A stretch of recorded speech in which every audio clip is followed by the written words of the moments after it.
Olá, vamos mergulhar juntos nos detalhes do relatório de agosto de 2025 do Maxi Renda, o famoso MXRF11. O que será que os números e a estratégia do gestor nos contam sobre este mês? Vamos descobrir agora. Bom, para a gente entender bem o que aconteceu, nosso roteiro é o seguinte: a gente começa com um resumo dos resultados de agosto, depois entra na cabeça do gestor para entender a estratégia, aí a gente espia o portfólio, compara a performance com o mercado e no final fala sobre o que vem por aí. Vamos lá? Então, para começar, vamos direto ao ponto: os números de agosto de 2025. Aqueles dados que fazem toda a diferença para quem investe no fundo. Em agosto, o fundo pagou 10 centavos por cota. É um valor consistente, mas a gente precisa entender o que ele representa no quadro geral, né? E olha só que número impressionante! O fundo passou da marca de 1.300.000 cotistas. É muita gente.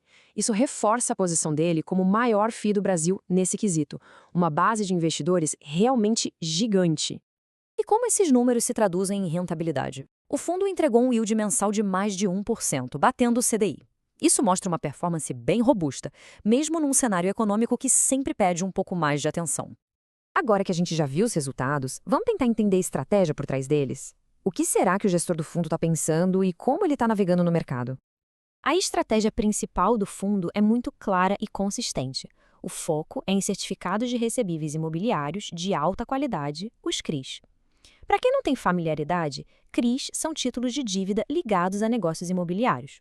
O fundo quer manter mais ou menos 80% da carteira nesses ativos, o que mostra uma abordagem bem definida e mais conservadora. Agora um ponto um pouquinho técnico, mas que, olha, faz toda a diferença. O fundo opera em regime de caixa. E o que isso quer dizer? É bem simples. Ele só distribui o rendimento quando o dinheiro realmente entra na conta. É diferente do regime de competência, em que o lucro é contabilizado assim que é gerado, mesmo que o pagamento ainda não tenha caído. Essa abordagem de caixa deixa as distribuições mais previsíveis e, digamos, mais seguras.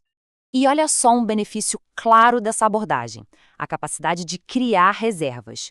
O fundo conseguiu juntar uma reserva bem grande de inflação passada, que pode ser usada para suavizar as distribuições no futuro. Funciona como um colchão de segurança em tempos de mais incerteza. Muito bem, agora vamos dar uma espiada para ver onde o dinheiro do fundo está investido de fato, o que compõe a carteira do MXRF11 e quais foram as principais movimentações que rolaram em agosto. A alocação de ativos do fundo segue à risca a estratégia que eles declararam. A maior parte, quase 80%, está em CRIs, com uma fatia menor em outros fundos imobiliários e uma porcentagem pequena em caixa. Tudo dentro do esperado. A gestão não ficou de braços cruzados em agosto, não. Eles fizeram algumas vendas estratégicas de ativos para realizar lucros e otimizar a carteira. Vamos ver quais foram essas jogadas. As principais movimentações foram vendas parciais de 2 CRIs. Com isso, o fundo conseguiu um ganho de capital de aproximadamente R$ 830 mil, um dinheiro novo que entra no caixa e ajuda nos resultados. Ok, os números de desempenho são bons, mas eles sozinhos não contam a história toda. Para a gente ter uma ideia real da performance do fundo, a gente precisa comparar ele com o mercado. Como o MXRF11 se saiu em relação ao seu principal índice de referência?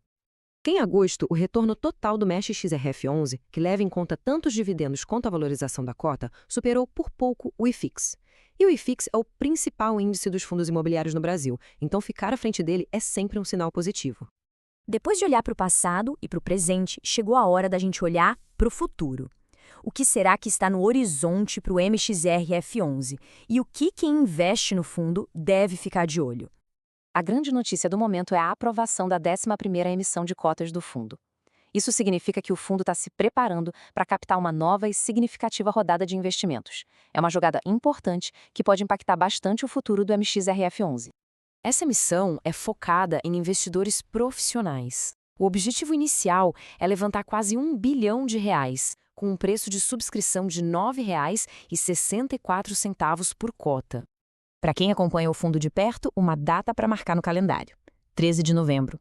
Nesse dia, serão apresentados os resultados do terceiro trimestre.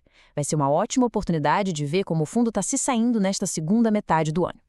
E, claro, um lembrete muito importante. Esta nossa análise tem um propósito puramente educacional, tá bem? A gente está aqui apenas destrinchando as informações do relatório oficial. Isso não é, de jeito nenhum, um conselho financeiro. É fundamental que cada pessoa faça sua própria pesquisa antes de tomar qualquer decisão. E tudo isso nos deixa com uma grande pergunta para o futuro, né?